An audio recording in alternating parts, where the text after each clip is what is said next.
Graça e paz, meus irmãos, bom estarmos aqui para a transmissão de mais um culto ao Senhor, nesse dia do Senhor, o último domingo do mês de julho de 2020. Graças a Deus pela oportunidade de poder celebrar o nome do Senhor e vocês em casa, assistindo, no momento da pandemia que estamos passando. Graças a Deus já estamos com a visualização de poder retornar aos cultos, se Deus quiser, quem sabe, voltaremos no próximo domingo, pela vontade do Senhor, com o culto presencial com os irmãos, alguns irmãos aqui seguindo as regras de protocolo de saúde.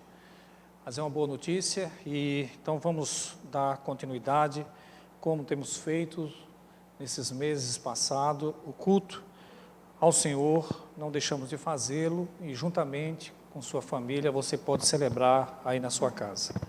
Convidamos a todos para que abram o livro dos Salmos, leremos o Salmo 1, que assim nos diz o salmista, Salmo 1. Bem-aventurado o homem que não anda no conselho dos ímpios, não se detém no caminho dos pecadores, nem se assenta na roda dos escarnecedores. Antes o seu prazer está na lei do Senhor, e na sua lei medita de dia e de noite.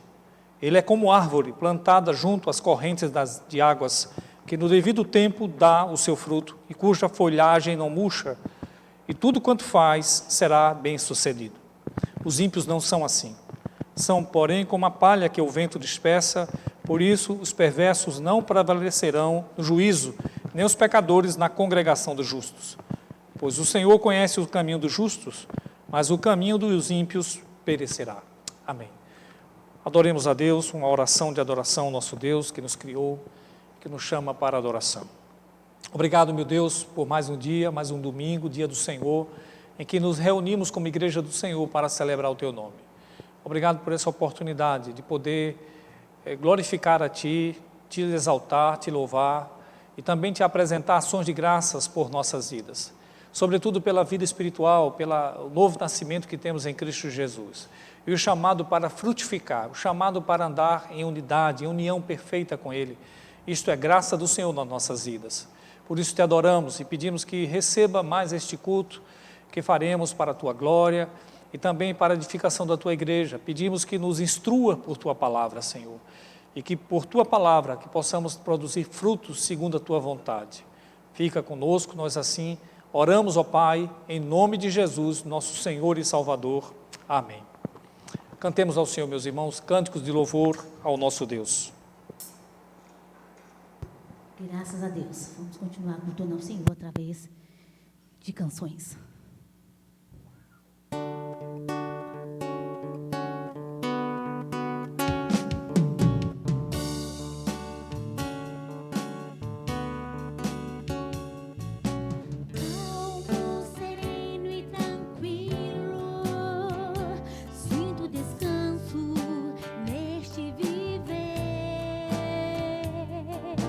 Isso deva um amigo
graças a Deus, ainda louvando o nome do nosso Deus, por essa oportunidade de estarmos aqui em sua presença, cultuando. Vamos dar glória ao nosso Deus pelo seu poder.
Deus, nos entregamos a Ti.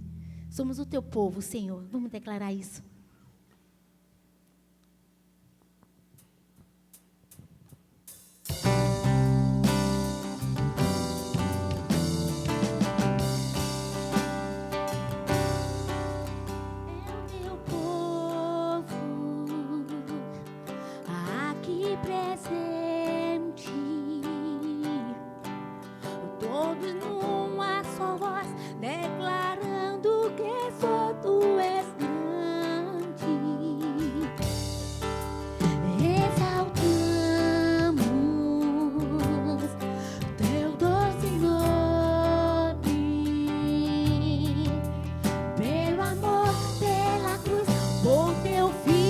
Jesus, pois levanto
Louvado seja Deus, somos o povo do Senhor, estamos ligados em Cristo, servindo a Ele neste dia, dia do Senhor, em mais um culto ao nosso Deus.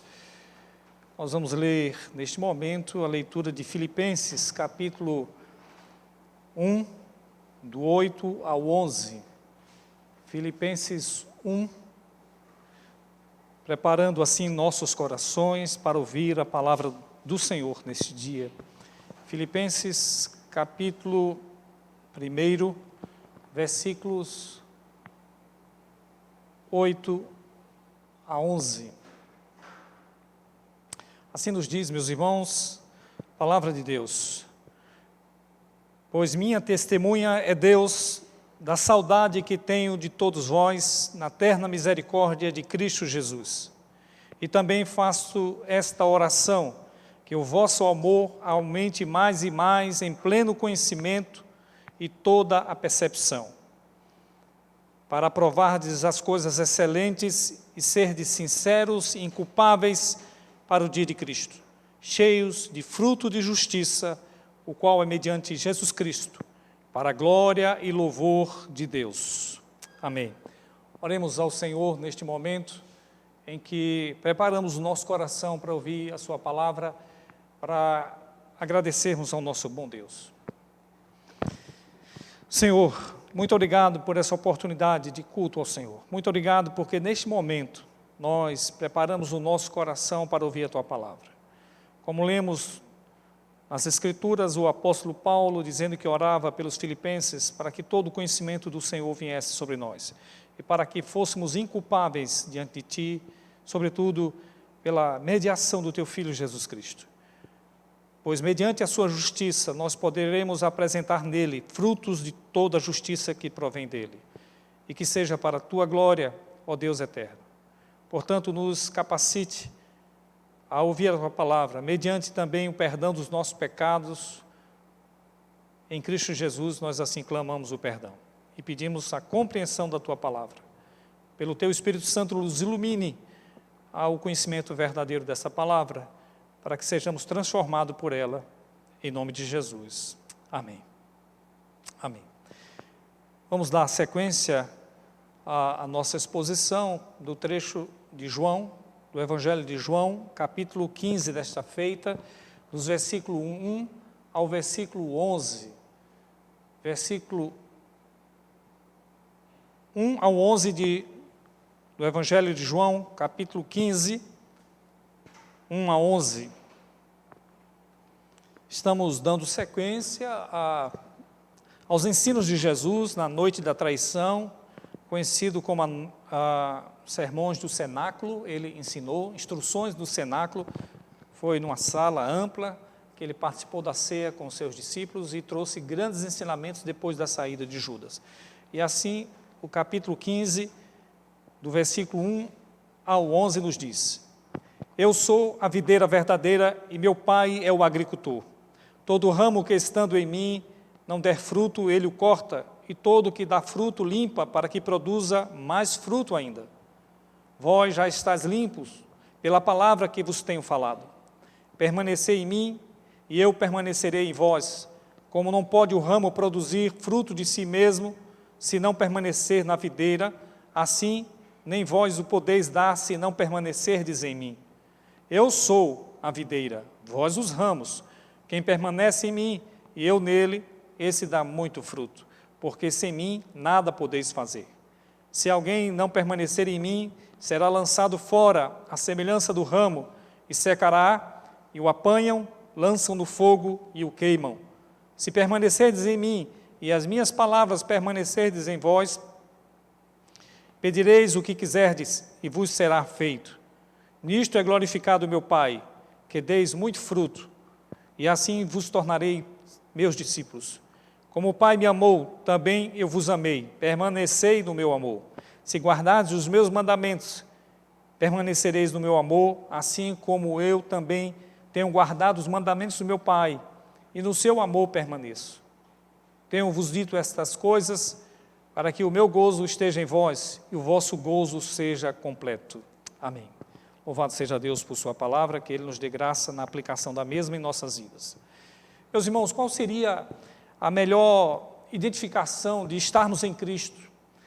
A Bíblia nos oferece a ilustração de uma árvore que frutifica. Essa é uma boa ilustração. Tanto é assim que o Salmo que nós lemos, Salmo 1, fala sobre os ímpios e os justos. Os justos é identificado como uma árvore que no devido tempo dá o seu fruto por causa da meditação de dia e de noite da palavra, ou seja, por causa da sua dependência do próprio Deus. E os ímpios são retratados ali no Salmo 1 como palhas que o vento dispersa e que serão queimados. Veja que é uma boa ilustração, uma árvore que dá fruto para a glória do Senhor. Creio que, como cristãos, nós devemos estar preocupados, sim, motivados à frutificação. É claro que essa frutificação decorre da nossa união com Cristo. Esse é um grande tema aqui neste capítulo. Estarmos ligados com Cristo. Mas a evidência para nós e a motivação para nós é que possamos produzir frutos que seja para a glória de Deus, como também vimos na oração de Paulo aos Filipenses. Veja que essa ilustração é tão premente, é tão recheada no Novo Testamento, que já antes do início do ministério de Jesus, João Batista, quando estava pregando o arrependimento, ele viu alguns fariseus e alguns saduceus se aproximarem para serem batizados, e ele fala veementemente da seguinte maneira, dizendo: raça de víboras, produzi, pois, frutos dignos de arrependimento. Ou seja, muitas pessoas que estavam ligadas à religião, naquela época a religião judaica, não demonstrava a finalidade da religião, sobretudo mostrando arrependimento e transformação no seu caráter pelo fruto de arrependimento. Por isso que João Batista fala de maneira tão incisiva. Então, esse texto que nós lemos, um belo texto, que fala da nossa união com Cristo, também fala que na permanência nele, ou seja, permanecendo nele, nós produziremos frutos. E essa é a evidência, haverá em nós uma produção de fruto em decorrência de estarmos em Cristo, porque de fato Ele é a videira e nós os ramos. Quem está nele deve produzir fruto. Daí a ilustração da videira verdadeira e também do agricultor e dos ramos que produz fruto. É uma parábola, Jesus está usando esse gênero literário para trazer grandes ilustrações.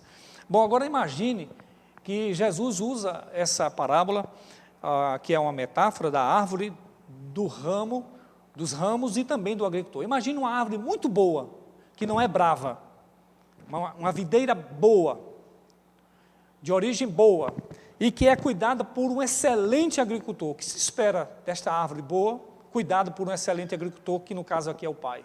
Se espera que produza frutos bons, porque esta é o ensinamento. No contexto que nós estamos lendo, que lemos esse trecho, essa passagem de João 15, nós já temos a saída de Judas, quando ele foi trair Jesus na noite da Santa Ceia que Jesus instituiu. Provavelmente Judas talvez não tenha participado da Santa Ceia. No entanto, com a saída dele, Jesus conta essa ilustração e que, claro, evidentemente, serve muito bem para Judas, de que ele era um ramo que estava na videira, no entanto, ele não era, de fato, ramo que frutificava. E aí podemos perguntar, pode alguém dizer que é da videira, veja, dizer que é da videira, e não produzir fruto? Sim, pode. Judas é um exemplo disso. Ele estava na videira, por 3 anos conviveu com Jesus, mas não havia frutos de arrependimento, fruto de santificação de Judas, tanto é que seu destino era um destino para a condenação eterna. Agora, o trecho que nós lemos, essa parte do Evangelho de João, que nós lemos, pode ser dividido para uma melhor compreensão em 2 partes, e assim eu quero fazer, dividir em 2 partes, e estas 2 partes, ou 2 sentenças, de 1 a 6 e do 7 ao 11, são 2 sentenças que podemos dividir da seguinte maneira: primeiro, uma sentença identificadora de ramos bons, de ramos maus. Os ramos bons permanecem em Cristo e frutificam. Os ramos maus não são de Cristo e serão cortados e lançados ao fogo. Essa é a primeira sentença, a sentença identificadora. E depois a segunda sentença, que é o segundo ponto da nossa pregação, é a sentença motivadora. Ou seja, os ramos bons produzirão frutos. Com isso em mente, nós queremos então propor o seguinte tema para meditarmos nesse texto: a videira verdadeira Na videira verdadeira, os ramos frutificam. Na videira verdadeira, os ramos frutificam. Em primeiro lugar, pois existe a seleção dos ramos. Veja que do versículo 2 ao versículo 6, nós temos isso que iremos falar. Há uma seleção dos ramos. Ramos ruins, lançados fora. Ramos bons são podados para que produzam mais e mais frutos. E veja que aqui há, do versículo 2 ao versículo 6, um constante contraste entre sentenças positivas, falando de ramos bons, e sentenças negativas, falando de ramos ruins. E vamos ver, então, essa parte do capítulo, do versículo 1 ao 6. O versículo 1 dá a introdução para nós. O versículo 1 nos mostra a parábola em si, que ele, Jesus, ele é a videira verdadeira. Veja que no versículo 1 ele começa dizendo, eu sou. Essa é a 7ª vez que Jesus usa a expressão eu sou. Ele diz que ele era o pão que desceu do céu, ele disse que ele era a água viva, ele disse que era o bom pastor, eu sou o bom pastor que dá a vida pelas ovelhas, eu sou a luz do mundo. Esse é o 7º vez que Jesus, e a última vez em João, que Jesus, nas suas instruções, na sua fala, diz que ele é alguma coisa. E ele diz agora o que ele é, eu sou a videira verdadeira. Aqui está o contraste com a videira brava. A ilustração da videira brava é muito usada em Israel, foi muito usada.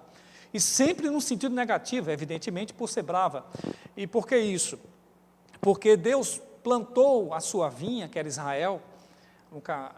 Em Salmo 80 nós temos essa ilustração. Ele trouxe do Egito e plantou a vinha, que é Israel, e se esperava frutos bons dela, e ela não deu o que se esperava. E depois em Isaías capítulo 5, em Ezequiel capítulo 15, nós temos várias ilustrações, eu citei alguns, 3 textos, Salmo 80, Isaías 5 e Ezequiel 15, que usa a ilustração da videira. Só que lá a videira é retratada como Israel, e o que se esperava dessa videira, bons frutos, ela não deu. Aliás, ela é identificada como videira brava. Aqui Jesus, de fato, está colocando com a videira verdadeira, a videira que produz os frutos que Deus espera. Ou seja, de fato, Cristo é o cumprimento daquilo que Deus esperava em Israel. Ele é a videira verdadeira. E aqui também olha para a qualidade do agricultor, que aqui é o pai. O pai é o agricultor. Então imagine uma boa árvore, tratada por um bom agricultor, que evidentemente produzirá frutos. Esse é o ensino. Vamos então ao versículo 2, veja o que Jesus nos diz aqui, ainda nesse primeiro ponto, que existe a seleção dos ramos. Veja o primeiro contraste aqui das sentenças negativas com sentenças positivas. Primeiro, a sentença negativa. Todo ramo que estando em mim não der fruto, ele corta. É uma sentença negativa. Está em Jesus, mas não dá fruto. Então, ele será cortado. Aqui, evidentemente, Cristo está falando de que muita gente que está nele não significa que necessariamente é dele. Veja que o próprio Judas, como falamos na introdução, estava em Jesus por 3 anos. Era identificado, inclusive, como apóstolo de Cristo.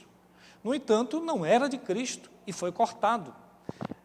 Não evidenciou nele o que se esperava de fruto, daquilo que a Bíblia fala de fruto. A gente vai entender que o fruto aqui se refere ao fruto do Espírito Santo, a santificação, que evidentemente produz outros frutos, como conversões de vida.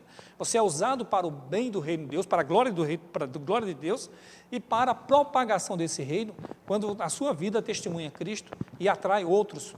Isso também é considerado como fruto aqui no Evangelho de João. Bom, mas veja que nem todos que eram do pacto são do pacto. Nem todos que foram batizados na nuvem, como no mar, lá no tempo de Moisés, na saída do Egito, eram de fato israelitas verdadeiros. Então é preciso ter essa noção. Quem de fato é de Deus. Por isso que essa ilustração de uma árvore que frutifica é muito usada no Novo Testamento para mostrar quem é de Deus e quem não é. Nós temos, às vezes, falsos profetas que se dizem de Deus, falam em nome de Deus, expulsam demônio em nome de Jesus, curam em nome de Jesus, mas não são de Jesus, não têm frutos de Jesus. Ou seja, porque vivem uma vida de corrupção, de malignidade. Aqui neste ponto eu quero também destacar, do ponto 2 ainda, que todo ramo que dá fruto, limpa para que produza mais fruto ainda. Veja que é uma sentença positiva. Jesus está dizendo que há ramos que são ruins e, portanto, serão cortados, mas há ramos bons que produzem frutos e serão limpos. A expressão aqui, dois verbos em gregos diferentes, para o corte, daquilo que é um ramo ruim, e daquilo que é a poda. É uma espécie de corte, mas é um corte para a permanência do ramo e para a frutificação do ramo. Veja que esse é o tratamento que Deus dá àqueles que são dele. Limpa, não corta para lançar fora. Limpa para que produza ainda mais fruto na videira verdadeira.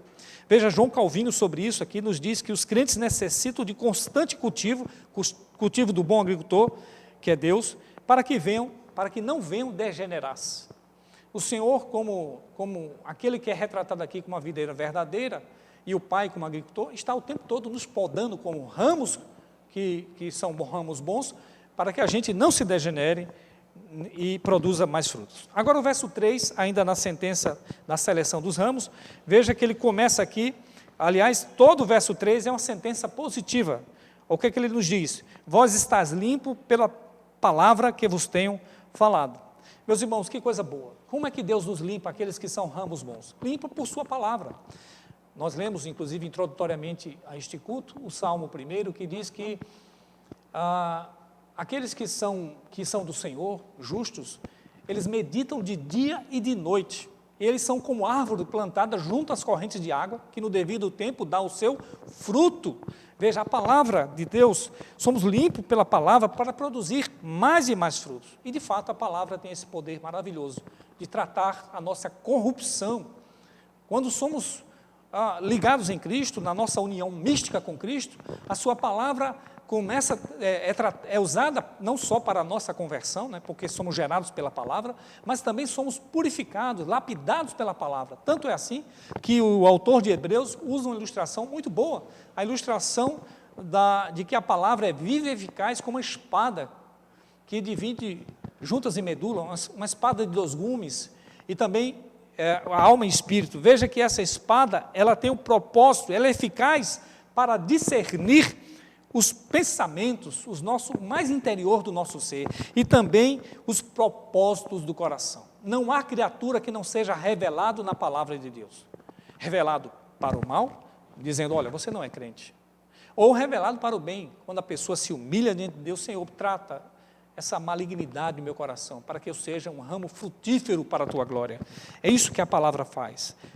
Ela opera em nós o tratamento, ela limpa a nós, nos limpa e vai nos tratando para que sejamos frutuosos no reino de Deus. João Calvino, sobre isso, nos diz que Deus lhes encomenda a doutrina do Evangelho a partir do fruto que ela produz, para que sejam mais poderosamente impelidos a meditar nela continuamente. Veja, a palavra produz fruto em nós, e quanto mais nós meditamos na palavra, mais por ela somos tratados, limpos, purificados, para que produzamos mais frutos para a glória de Deus. Agora o verso 4, Cristo nos dá uma sentença imperativa, né? Ele diz, permanecei em mim, e eu permanecerei em vós. Veja que aqui há uma certa indução da responsabilidade humana de permanecer nele. É claro que a gente só permanece em Cristo porque Ele nos chama e Ele nos conserva na perseverança dos santos, nós sabemos disso. No entanto, há uma responsabilidade nossa de como crentes, sabendo que somos transformados pelo Senhor, de fazer bom uso dos meios de graça, como a palavra, por exemplo, como a oração, nós vamos ver. O crente precisa constantemente orar a Deus e ler a palavra, fazendo uso correto dos meios de graça, para permanecer firmemente produtivo em Cristo Jesus. Esse é o ensinamento. Agora o verso 5, dando sequência, aí ainda o ponto primeiro da seleção dos ramos, nós temos uma sentença positiva contrastando com a sentença negativa. Veja a sentença positiva que vai lá do início, eu sou a videira verdadeira, vós os ramos, quem permanece em mim e eu nele, esse dá muito fruto. Essa é uma sentença positiva. Ou seja, ele é a videira, nós somos os ramos, quem está nele permanente, por sua palavra, poldado, dá muito fruto. É o que se espera, a consequência natural de estarmos em Jesus é dar fruto. Que fruto é esse? Já falamos no início, na introdução, que é a santificação do Espírito. Gálatas fala sobre isso, fala nos mostrando que, contrastando com a obra da carne, com o fruto do Espírito. O cristão, aquele que se diz cristão, precisa de fato despir-se do velho homem, formado em Adão, e revestir-se do novo homem, que é formado em Cristo Jesus, o segundo Adão. E o fruto do Espírito está lá, descrito em Gálatas, capítulo 5, verso 19 em diante, a gente vê toda essa descrição da carne contra o fruto do Espírito. Então, veja, irmãos, essa é a evidência, né? Inclusive, nós já falamos aqui algumas vezes na igreja, de que não há uma única lista na Bíblia dizendo assim, de que você não entra no reino do céu porque não faz tal coisa do ponto de vista prático na igreja. Mas você não entrará no reino de Deus se não tiver evidência de transformação de vida, ou seja, de caráter. A preocupação primeira do cristão não é em trabalhar muito para Cristo. Em Mateus capítulo 7, Jesus nos adverte sobre os falsos profetas, que dirão, que fez muita coisa em Jesus. Porém, Jesus diz, eu não vos conheço, vós que praticais a iniquidade. Então, esse é o fruto que nós devemos esperar dos crentes e cobrar de nós, principalmente, não dos outros, tanto, mas de nós. É claro que dos outros a gente identifica quem é de Deus e quem não é, mas sobretudo de nós. E pedir a Deus que possamos produzir frutos de arrependimento, frutos que nos afaste de toda a corrupção do pecado da nossa carne, e possamos buscar o Espírito, pela graça que Ele nos dá, de sermos santificados e produzir esse fruto cada vez mais, a nossa vida possa produzir cada vez mais, se identificando com aquele que é o nosso Senhor, e que é a videira verdadeira, né, da qual sai a seiva da vida, e pelo qual produzimos fruto. E aí, a sentença final do versículo 5, a sentença negativa, quando ele diz, porque sem mim nada podeis fazer. Veja, a produção de fruto não é nossa, inclusive. Sermos santos, santificados pelo Espírito, produzir frutos, inclusive até mesmo conversão. Paulo usa a ilustração de produzir frutos, mostrando que ele queria visitar Roma para alcançar algum fruto entre os romanos, evidentemente, claro, de ser instrumento de Deus para a conversão, tanto que ele chama de muita gente como filhos na fé, mas também de santificação, de instruir para que os crentes que são convertidos em Cristo, por meio da pregação da palavra, que possam ser santos. E aqui a gente entende o que Jesus disse, nós não podemos fazer nada sem Ele, ou seja, toda a obra de frutificação em nós, é de Jesus em nós, pertence a Ele, a glória dEle, nós não somos suficientes em nós mesmos, a nossa suficiência vem de Cristo, como diz Paulo em 1 Coríntios capítulo 3.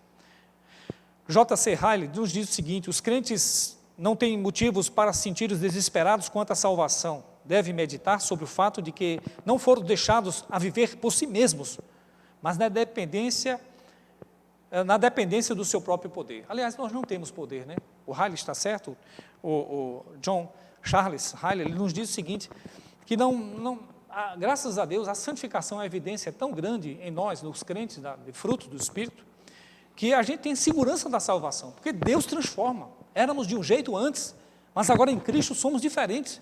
Essa santificação que transforma o nosso coração, não vem de nós, não é nosso próprio poder, mas é o poder da seiva que está em Cristo, a videira verdadeira. E por último, encerrando assim esse ponto, verso 6 nos diz que é uma sentença totalmente negativa, uma sentença forte. Veja o que nos diz, o versículo 6, diz assim, se alguém não permanece em mim, será lançado fora, à semelhança do ramo, e secará, e o apanham, lançam no fogo e o queimam.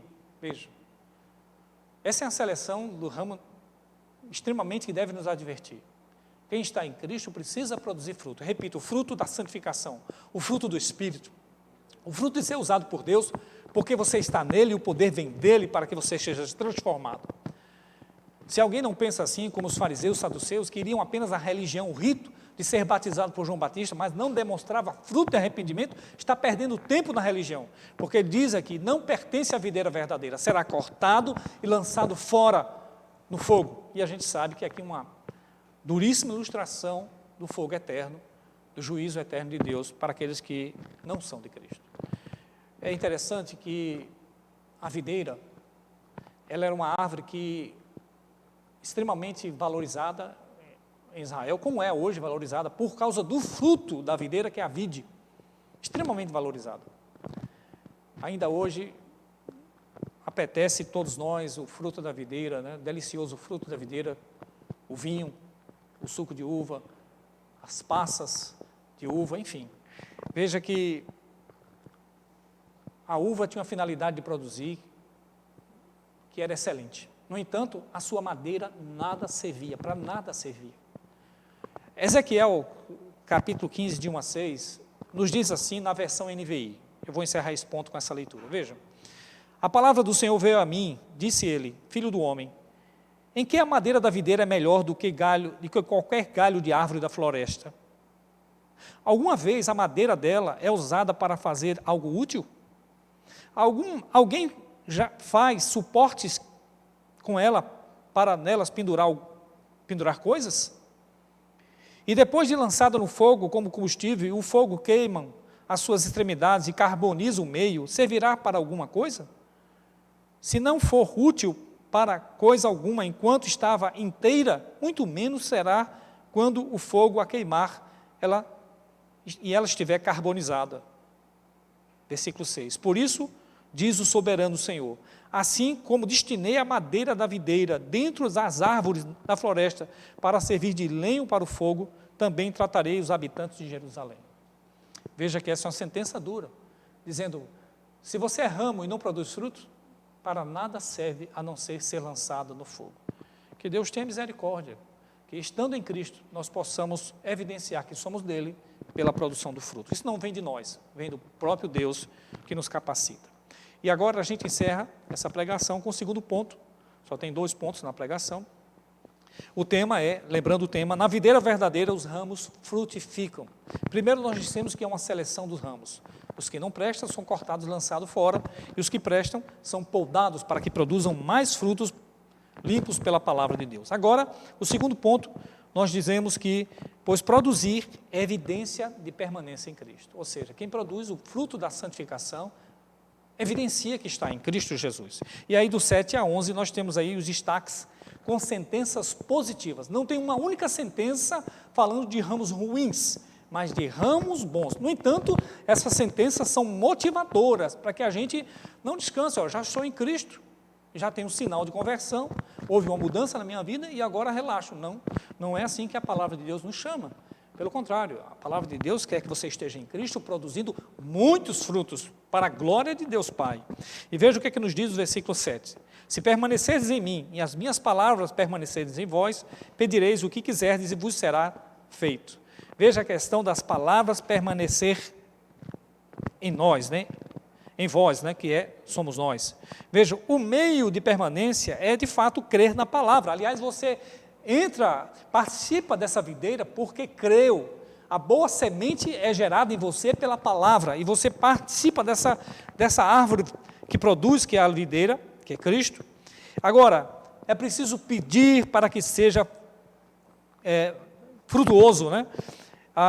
Esse é um grande motivo de oração. Veja que no verso 7, pedireis o que quiserdes e vos será feito. O que é que a gente deve pedir, segundo a vontade de Deus?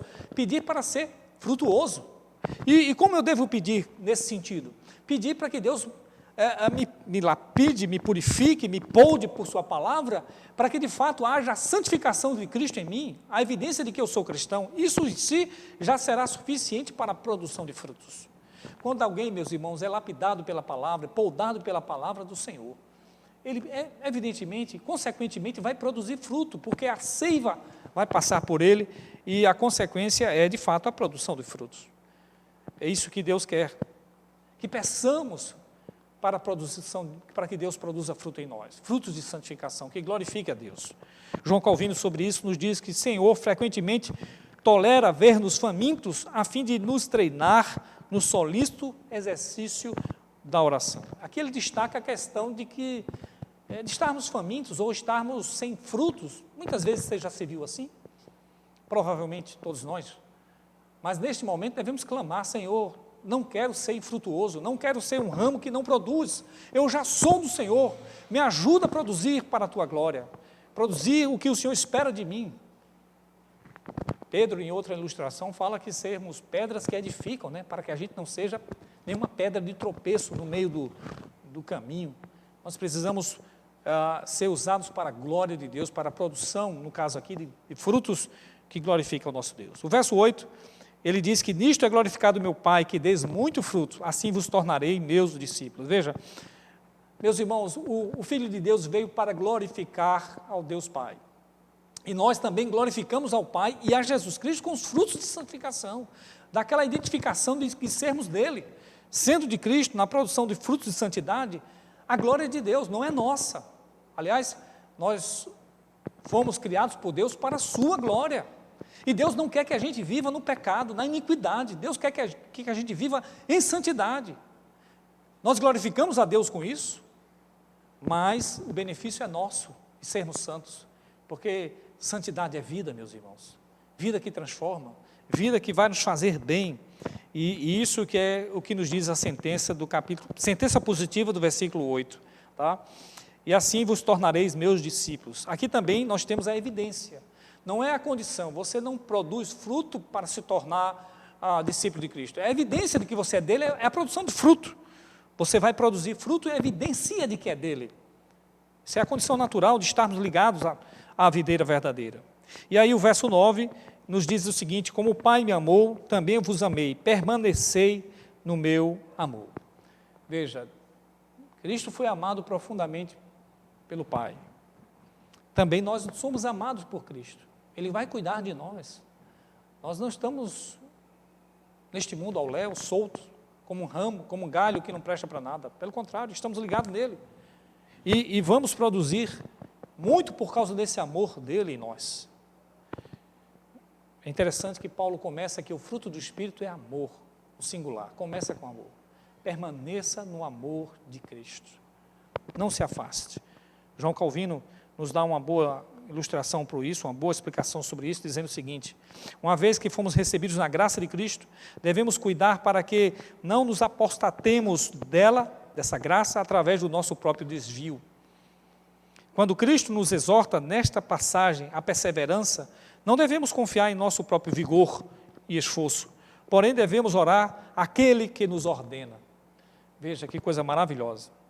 Há uma advertência aqui para que você persevere no Senhor.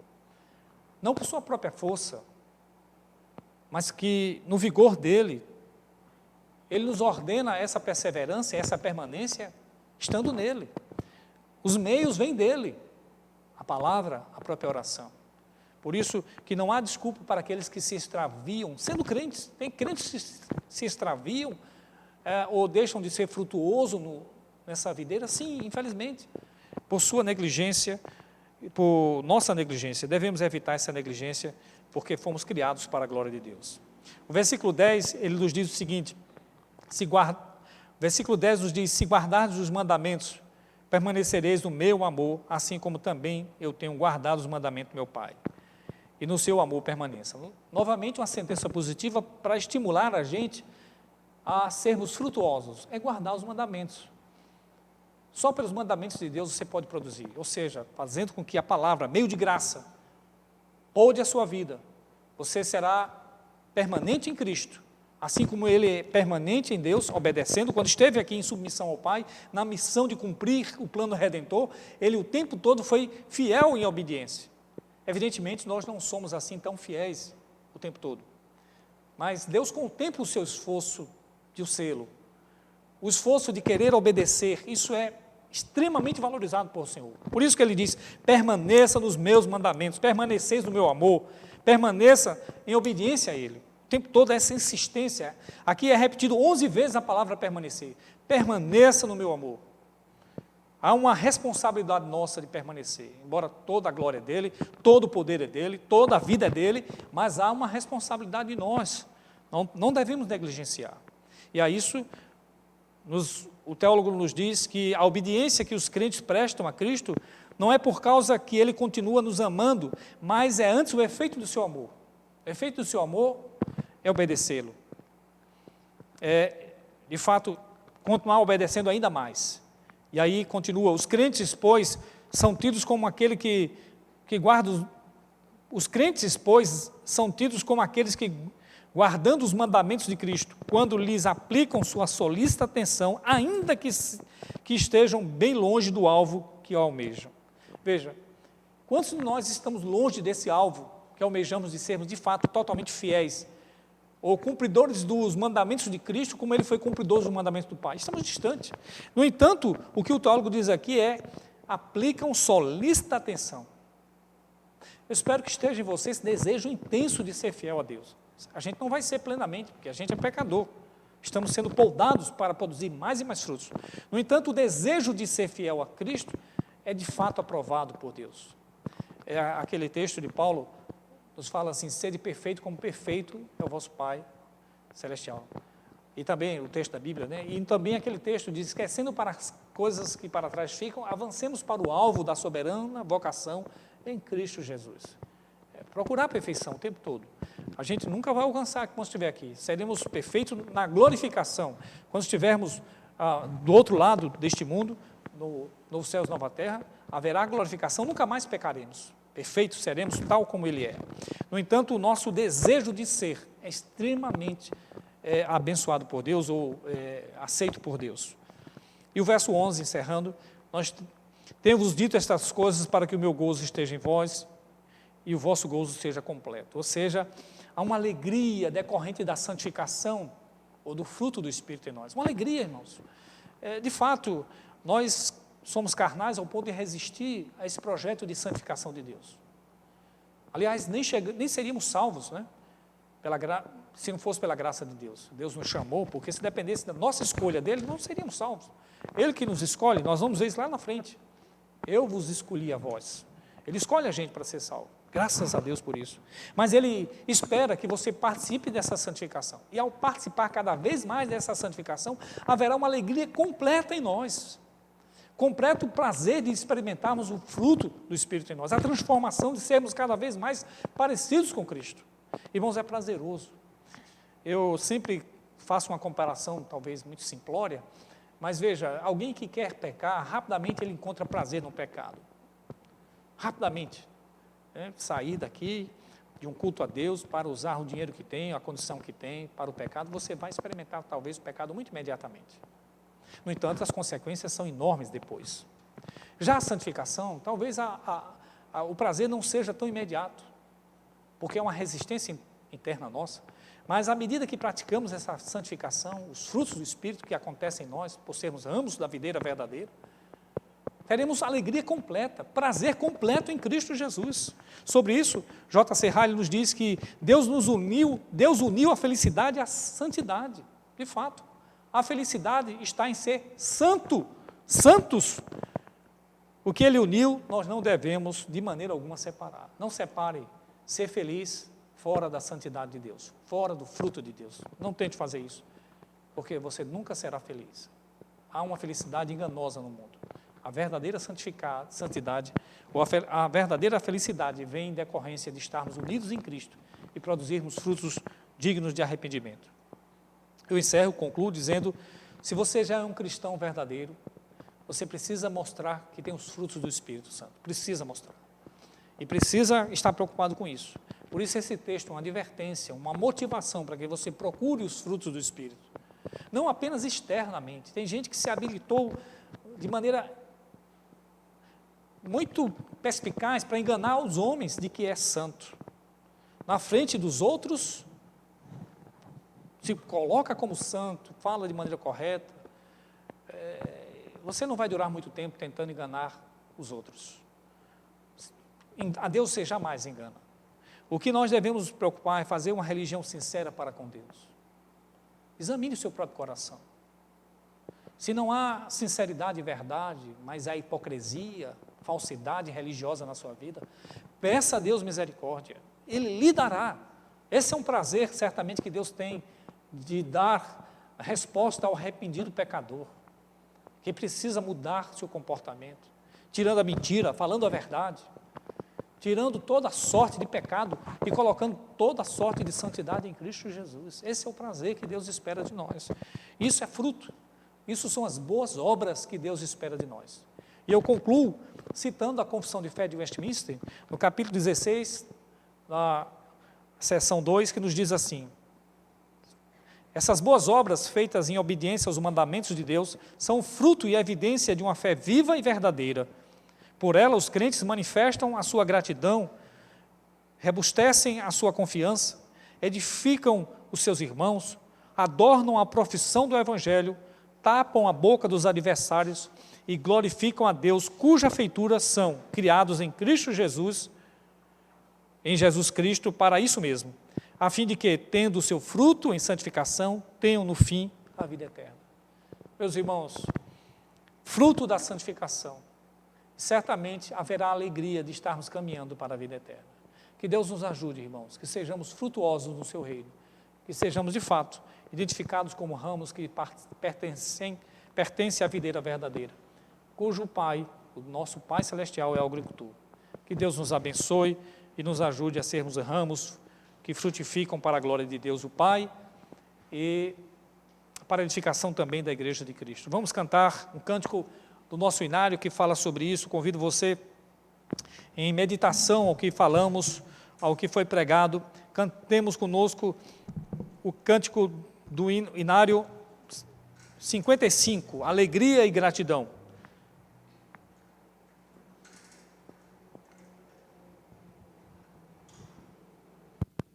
Amém. Cantemos.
Glória a Deus, graças a Deus pelos frutos da colheita, que seja para a glória do Senhor, os frutos de vidas, de almas, mas também frutos de santificação. Oremos encerrando, meus irmãos, a Deus grato por mais um culto e também por sua palavra que nos estimula a vida santa. Queremos também aproveitar para orar pela nossa irmã Valdeci Silva da Hora, nossa irmã Maura Selma dos Santos do Patrocínio, que aniversariam hoje. Que Deus os abençoe. Vamos orar também pelos enfermos ao final. Lembramos do pastor Jorge, que está em tratamento, graças a Deus que ele está bem, mas precisa de uma intervenção cirúrgica, de um procedimento cirúrgico. Que Deus abençoe para que dê tudo certo com o reverendo Jorge. Oremos assim, gratos a Deus, encerrando e logo após a bênção.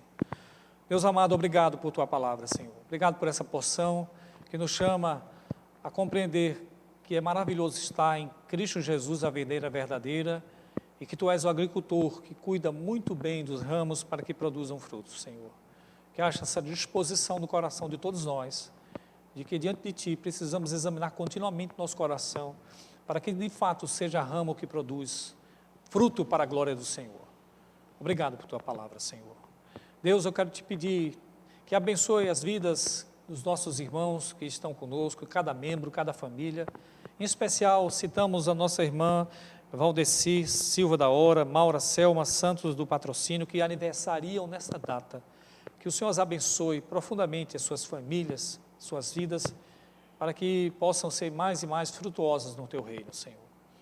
Também queremos te pedir pela saúde de todos os que padecem neste momento difícil, quer seja pela causa da pandemia ou por outros motivos, como é o caso do reverendo Jorge, teve problemas no coração, mas que graças a Deus está bem e que provavelmente vai fazer um procedimento cirúrgico para a sua melhora, Senhor. Que o Senhor use os médicos, os medicamentos para o bem do teu servo.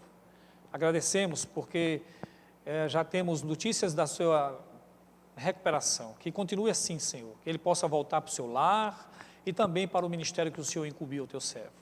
Fica conosco, abençoa esta semana, tudo que vamos decidir esta semana, todas as decisões, todas as ações que possamos fazer para a tua glória, Pai. E como igreja do Senhor, para testemunharmos que somos de Cristo Jesus. Fica conosco, assim oramos e agradecemos ao Pai, em nome de Jesus. E que a graça do nosso Senhor e Salvador Jesus Cristo, que o amor de Deus Pai e que a poderosa consolação do Espírito Santo de Deus estejam sobre todos vós, ramos de Deus, agora e para todos sempre. Amém. Amém. Meus irmãos, temos uma boa notícia que provavelmente vamos retornar ainda essa semana algum culto, ou talvez o próximo domingo.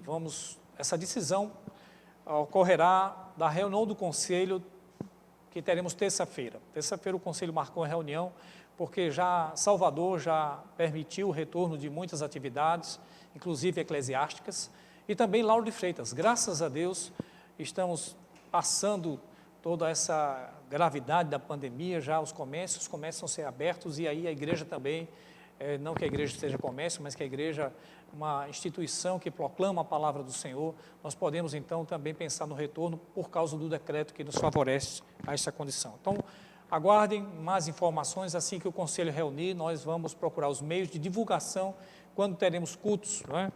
E enquanto não temos a decisão do conselho, lembramos que terça-feira continua o roteiro para que você possa cultuar no culto doméstico com sua família. Não deixe de cultuar o Senhor com sua família, tá certo? O pastor Ivan lá está ministrando a confissão de fé na congregação e eu estou aqui ministrando o livro de Levítico, expondo o livro de Levítico para a igreja e para a congregação de Mangabas.